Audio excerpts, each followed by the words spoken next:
Well, Madonna has always caused controversy and intrigue right back from the beginning, where seemingly a generation of young girls suddenly donned her look and aspired to be Madonna. Only those who've been around for long enough will ever fully understand the volcanic moments that have rocked popular culture. They mostly occurred before the internet was even a thing. Remember when she broke every Catholic rule under the cross in the Like a Prayer video and all around that era too? Or how about when she absolutely refused to put her breasts away during the erotica era? Unless you were there, you couldn't possibly begin to understand the wall-to-wall scandal that these and other moments caused.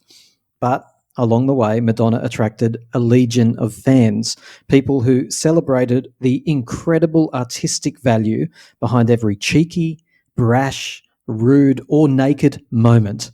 Madonna was a true artist in that she used her work to talk about the times that we lived in, to query and to provoke.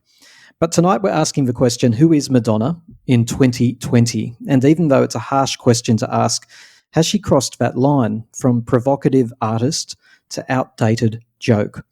If the hallmark of a genius artist is to shed light on the world that we live in, can we truly say that Madonna still fits that bill? We're talking Madonna in the 2020s. Madam X, strange posts about COVID, the street protester, and the woman who was once renowned for her fitness, now in a world of physical and ongoing pain. Crutches, knee cartilage, weight gain. Megs and Lily, welcome to the show. Hello, thank you for having me.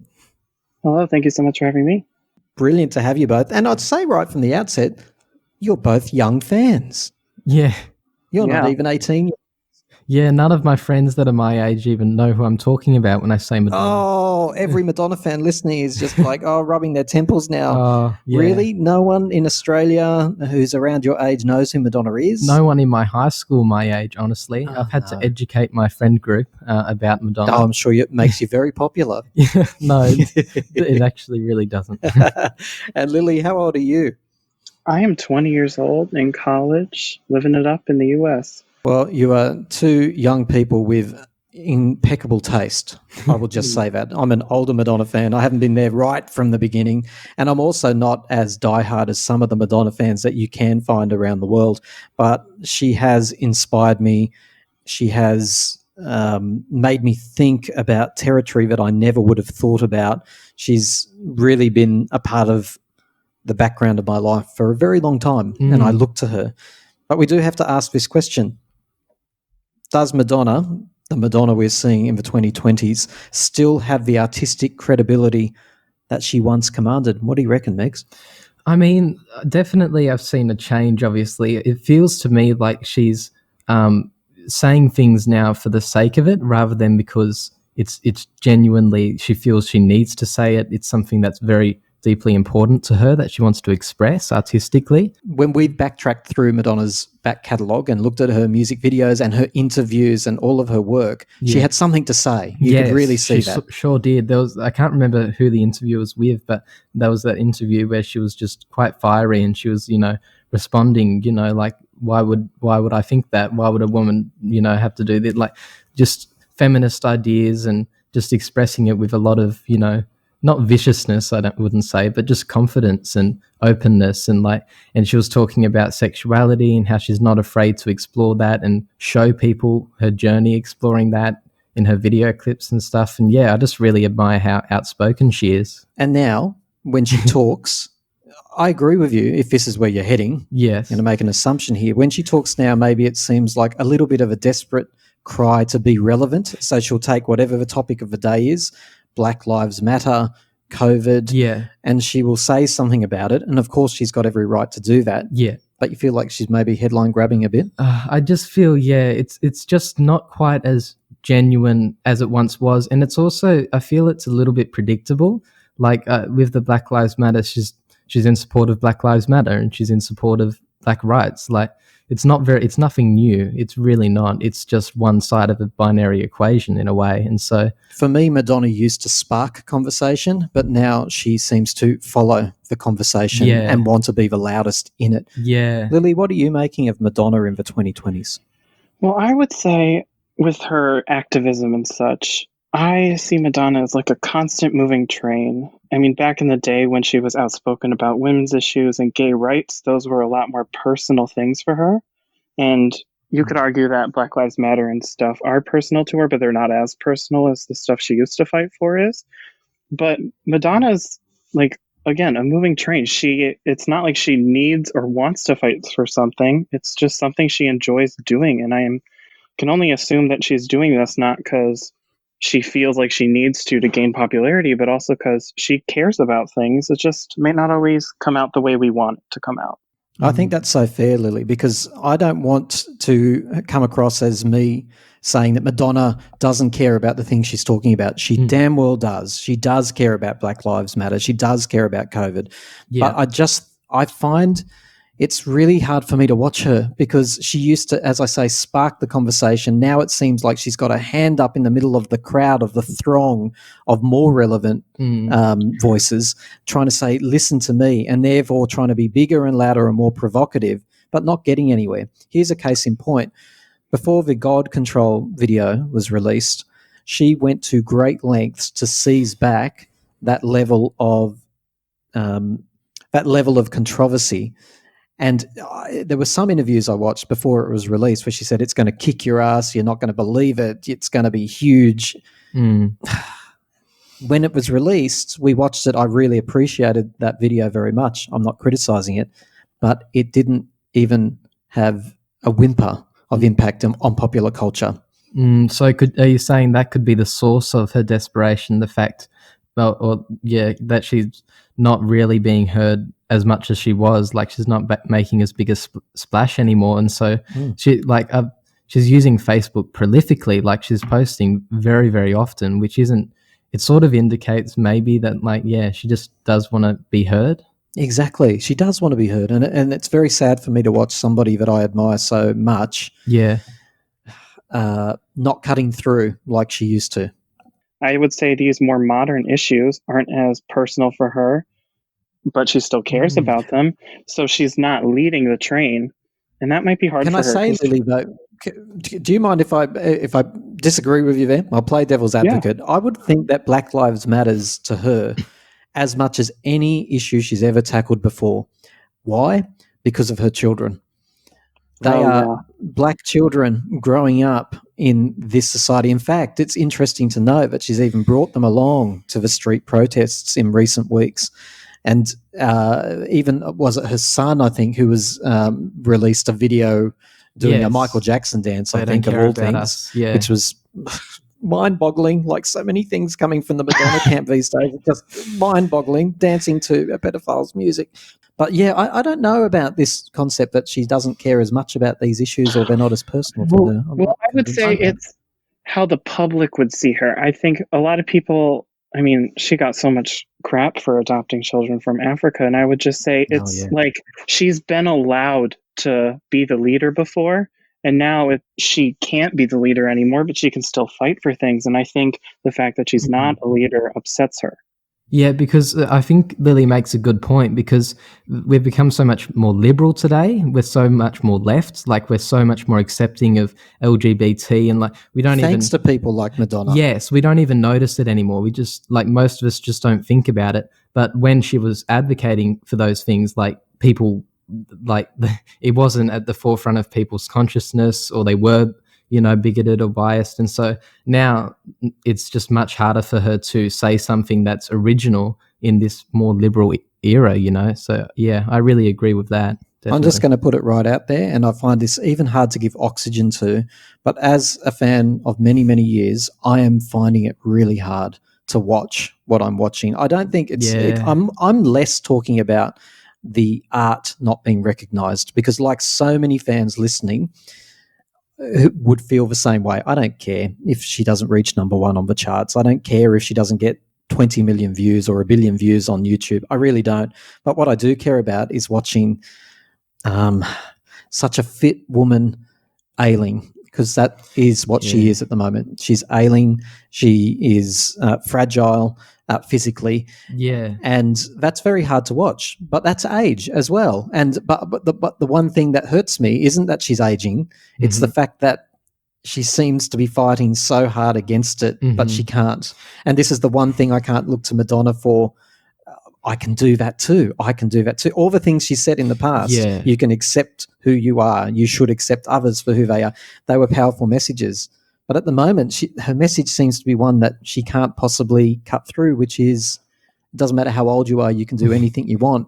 Actually, that's not what's happening at the moment. And she's proving that that's not, how it works. And because you mentioned when it happened, like how Kylie turns 50 and she did, the golden era or whatever. Kylie fully acknowledged it, right? Yeah, fully. Like she celebrated it. She celebrated, how long she's been on this earth and all of that. But ask Madonna about her age. yes, Madonna is very reluctant to discuss it. Fury.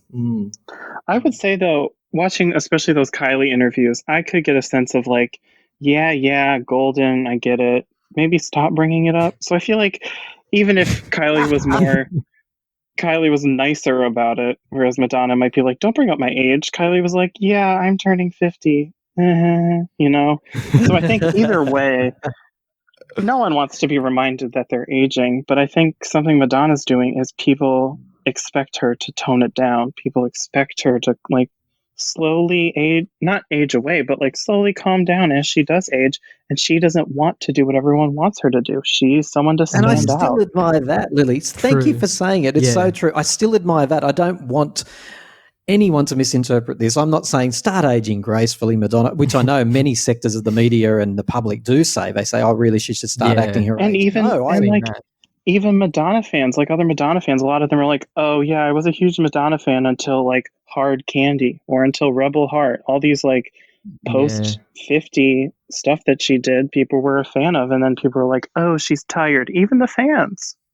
Yeah, it's sort of about, she needs to maintain the balance between, like aging, but still being, active and vital, but also not denying that she is aging, and that actually is something that doesn't need to be avoided as a subject or treated as an insult. I think it was the Washington Post article where there was a lot of emphasis from the female interviewer. This was a text article and it was really well written. I really enjoyed it. This journalist just went so much deeper than other journalists do. And but Madonna took such exception to it. I don't know if you recall this. There were brilliant pictures of Madonna peeking through old big photos of herself. So Madonna's new bandwagon, and I shouldn't say it like that because it sounds like I'm diminishing the importance of it, is ageism. She's fought against sexism, racism, misogyny. She's fought so many battles. She's now moved into this new arena where she's fighting ageism every step of the way. But I sometimes don't agree with the message that she's putting out there, frankly. Yeah. What is it you would disagree with? I disagree with the fact that it seems to me that Madonna is offended by anyone even mentioning age. It's a bit like if somebody mentions somebody's race or sexuality, you can't turn around and point a finger in their chest and say you're being racist or you're being prejudiced.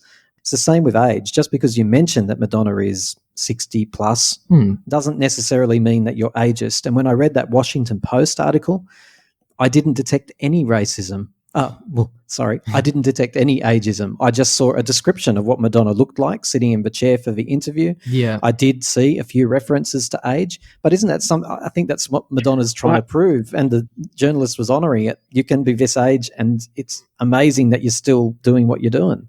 I would say the way that you can point something out, though, could be spun positively or negatively, and especially on how the person receives it. Because I would say saying someone is 60 could be like oh my gosh, you're 60? That's incredible. And for other people, that could be, you're 60. Oh boy. And I think you're so right. Madonna's brain just will automatically go like, why are you pointing out that I'm 60? Yeah, I think she's sensitive to that. She doesn't want to be, patronized, or because she's such an independent, sort of strong person. She doesn't need people to be, like pointing out where she might be weaker. And by the way, as an older fan, I feel obliged to throw in a little bit of education here. This issue of Madonna fighting against time is not new. Anyone who's been around for a while would know, even when she was in her late 20s, early 30s, there was something about her where she was in a race against time, and that has so much, by her own acknowledgement, to do with the death of her mother when she was a child, and this fear that she has always lived with. Even when she was a younger woman, I used to really notice that. She's terrified of running out of time. She's always planning the next thing. She's always rushing to the next thing. And that's a sign of someone who's active and ambitious, but it's also the sign of somebody who's running from a particular fear. Yeah. I want to be really fair in this podcast. I want to ask you what you both think about her most recent art. Is her work, is her music as strong as it ever was? So I'm kind of a nerd at times when it comes to music, and so what I've started doing is I've been reviewing like individual albums from different female artists, giving them rankings and such. Good on you. Do you lay them out on the ground and move the vinyl from 1 to 10? I don't think so. Today I'm moving you to number 3. No, it's more of a digital spreadsheet, but it is that same idea. It's just as bad. But we're nerds too, Lily. We have total respect. Yeah. But like I just did Madame X today, and looking at it, it's like I think personally Madame X is something that's better than Erotica or even her first album. Like, yeah, there may be different. Ooh. Yeah, oh boy, saying it's better than Erotica. I know a lot of people say that, but I definitely don't like it as much as her earlier work. I have to say that, because I can definitely turn on one of the earlier albums and just enjoy it more, just based on singing it and dancing it, that sort of thing. But I still think that this album's really strong with how it draws on lots of different cultures and it tells a story, and there are some very good dance tracks in there. She even tried to, I think, cater to the younger audience with Crave and stuff like that, which sounded very reminiscent of the sort of pop we get today from younger artists. And especially she had the rapper in that one as well, which is very like young people love that today, hip hop, that sort of groove. And so I think she put a lot of work into it, and I think it was really good, but definitely I prefer her earlier stuff. Since we're talking about artistry here, I think it would depend on what exactly you're expecting, because if you want Madonna's artistic statement of dance music, that's one thing, but I feel like art is meant to have a message. It's meant to be boundary pushing, and things like Madame X, there's a meaning and a purpose along with some good dance tracks instead of it just being music to enjoy. There's music to think about, there's music to dance to.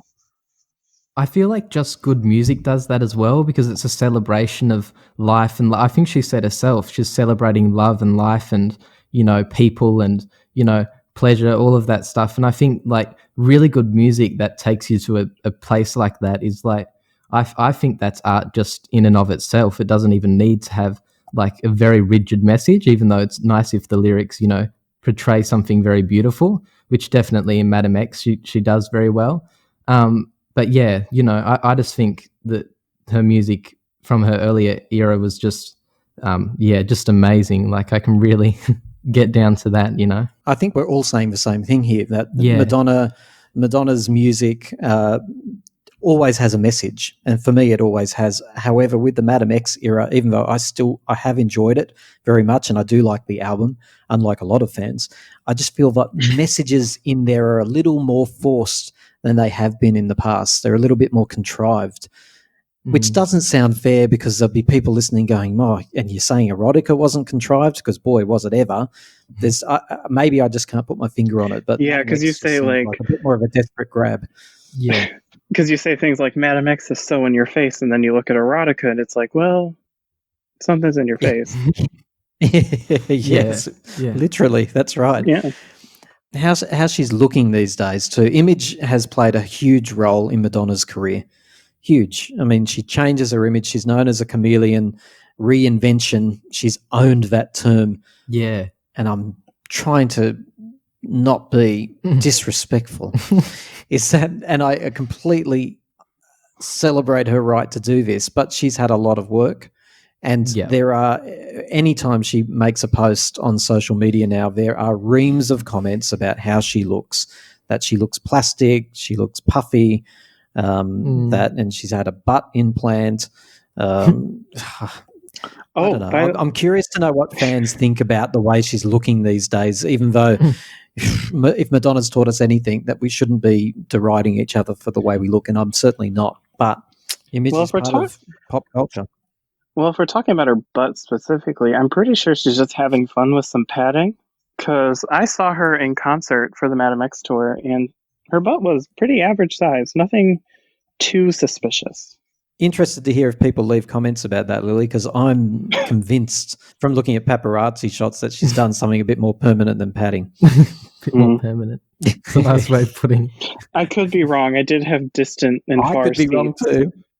I guess none of us will ever truly know, because she did comment on it too, and she basically said something along the lines of "My body is my business," and but she certainly didn't confirm or deny. Yeah, she is older, but I think she does pretty well. Like, she had a good look for the Madame X. Like, she had lots of different looks, and in the video clip for Madame X, no, not for Madame X, sorry. Magazine, is that how you pronounce it? Medellin. Yeah. Like, she looks. She's got an interesting look in that, and she's always experimenting with new things. So yeah, there was some beautiful styling during Madame X, 100%. Got to talk about a few other things before we wrap up. Younger collaborators.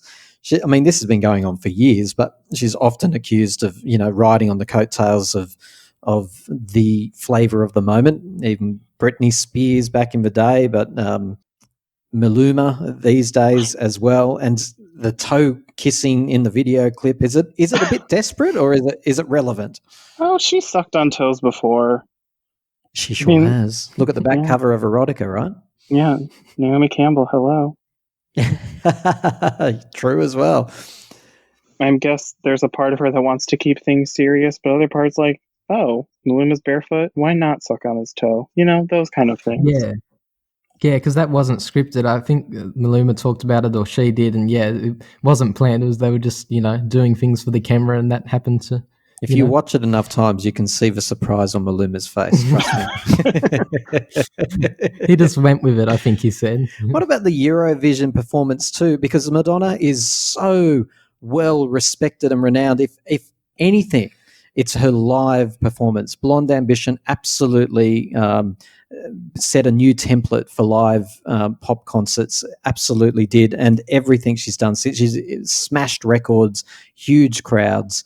But now we get performances which, even as the best Madonna fan, I query and wonder and go, I want to like it. I really want to like it. But deep down inside, I'm wondering if I did. Eurovision performance. Well, I would say with the Eurovision performance, I think personally it was just an off day. And I think it probably called to attention more to the fact that she auto-tuned the video she then put on her YouTube channel. Yeah, and people were like, oh, why'd you change it? Hello. And then I'm thinking, oh, well, she's a perfectionist. If she can make things better, she's going to keep doing it. And then that's just what I think. And to be fair too, and here I'll become a Madonna defender here, who knows what was going on in her earpiece as well. Sometimes there are weird things when you're on stage with earpieces and technical stuff. They really are. But so it might have had the wrong key. So she was definitely out of key. If you go searching for that original, the one that she didn't overdub, 100%, like you say, an off day. But what the sense I get is that she's trying really hard. Like with the magazine performance, there were holograms. It was really very elaborate, like heaps and heaps of things, and it was nice.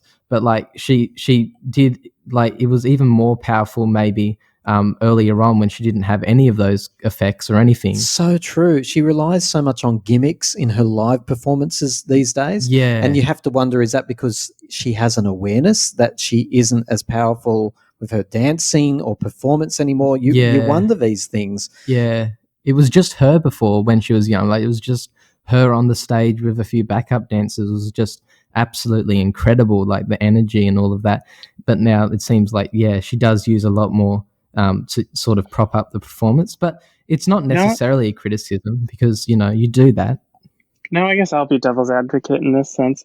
I know Madonna's a dancer, but I've never seen her as the best dancer. Like, even looking back, it's obvious what her role is to be the center. She's not a dancer, she's the center. So if she's at the center, there may be faults with other things, whether it's her singing or the dancing. So I've never seen thinking, oh, nowadays she's relying on gimmicks. I think she's just trying to adapt to the modern era. And she did that in other shows where, if you look, it's not like the girly show and then Drowned World are the same. She's incorporating new technology with video screens. So now she's incorporating new technology with holograms. Lily's right, though. There has been an evolution with Madonna. No show has been the same as the one before. It's constantly been evolving. So I suppose hologram, I suppose it's not surprising that Madonna would latch on to that. Yeah. We've got to talk about the COVID updates that she's been doing online. Have to. Because when you see Madonna sitting in a bath full of milk with flowers, with quite a strange complexion, if we can call it that, and whispering whatever it was that she was just whispering. Like I say, I'm just finding it hard as a fan. Back in the day, if people would go, Madonna's this, Madonna's that, I'd pump my fist. No, you're missing the point. She's been ironic. She's been this. She's been that. She's sending a message. She's provoking a conversation. She's doing this. She's doing that. When people ask me what she's doing in the bath full of milk, I find it hard to defend. Well, here's the thing with me. Social media and stuff has now brought into light both the good and the bad. We get more of each now, I would say. And in some cases, like Madonna, I'd say where it was just good or relatively good press before, now we can get a little bit of everything. And it's different for a lot of people. And I do think sometimes, the bathtub in the milk or whatever that was can be a little much, but it's not like she's a perfect person. Yeah, I don't understand what she was saying either. Because she was saying that COVID's the great equalizer and that, it doesn't care if you're this or that or young or old, she said, which I thought was quite an unusual take, since it kills old people disproportionately, obviously. And so, I don't know. But, I guess she was just trying to provoke a reaction still. And the general response is that Madonna is out of touch. And to be honest with you, I'm wondering, not just because of these posts alone, but I'm wondering if we're seeing a pattern of Madonna becoming increasingly out of touch and losing her mind and marbles a little bit, like so many huge artists have done since the beginning of celebrity. As they start to lose their celebrity, they decline into this quite bizarre pattern of behavior. Whitney Houston, Joan Crawford. Yeah, you're thinking a little bit more modern than me, but there is actually a pattern. And when you've been on this pedestal for that long, and then all of a sudden your relevancy is disappearing, if you don't take the tact of sinking back into normal life or taking a different path, as Madonna has not, and you're still seeking that relevancy, what does that do to your psyche? And I'm wondering, maybe I'm reading way too much into this, but I'm wondering with some of these posts, does she have her tongue in her cheek like she always has? Or is she actually bloody serious when she says, don't worry, I've got the COVID antibodies, give me a kiss. I'm going to go and breathe in the COVID air. That's nutty. Wait, where did she say that? Or are you just paraphrasing? No, she did. She did. There's two. There was one formal video that she put out, or proper produced video, where she said, I'm going to take a drive and breathe in the COVID air because I have the antibodies. And then if you listen to some of the protest footage that came out in recent weeks, if you turn up the volume real loud, she says it to people on the street as she's giving them a hug. Don't worry, I've got the antibodies. I'm going to breathe in the COVID air? I've never heard such a thing in my life. I mean, those COVID diary videos were an experience, and I can't say what was going on in her head as she's sitting alone in her house, or I guess just stuck doing nothing. But I would say with the whole antibody thing, I saw that as more of a don't worry about me. I'm here to fight the fight. Don't worry, I don't have a mask because I don't have to worry about this sort of thing. Yeah. Sorry. What a great way to wrap up too, Lily, because you're so right. The contradictions that Madonna often puts out into the public sphere are actually part of the reason why we love her so much. We might not always agree with what she's saying or the way that she's trying to say something, but part of that is why we actually love her, because it takes some balls to do the things that she does and to say the things that she does and to behave the way that she does. Yep. And for me, that's why I'm so confident I will always remain a massive Madonna fan. I guess this conversation comes from a little place of concern. I would love to see her go on forever. I want to see her well. I want to see her healthy. I want to see her artistically satisfied. And I hope she goes on to do that for many, many, many years to come. Yeah, it makes me sad to think that she's scared of mortality and getting older. And it really, I don't want her to be, living like that. But yeah, like you say, I'm still a staunch fan, and I love her ability to just say what she thinks or do what she wants. Well, Megs and Lily, as younger Madonna fans, keep going out there and promoting Madonna to all those young people who don't even know who she is. It's very important that you do it. Yeah, it is. Just don't show them the photos of her on the crutches, because that might not cut through to the young folk these days. Lily and Megs, thank you so much for joining me tonight. It's been a really interesting conversation. I've really enjoyed it. Thank you. Thank you so much for having me, you guys. Yeah, thank you.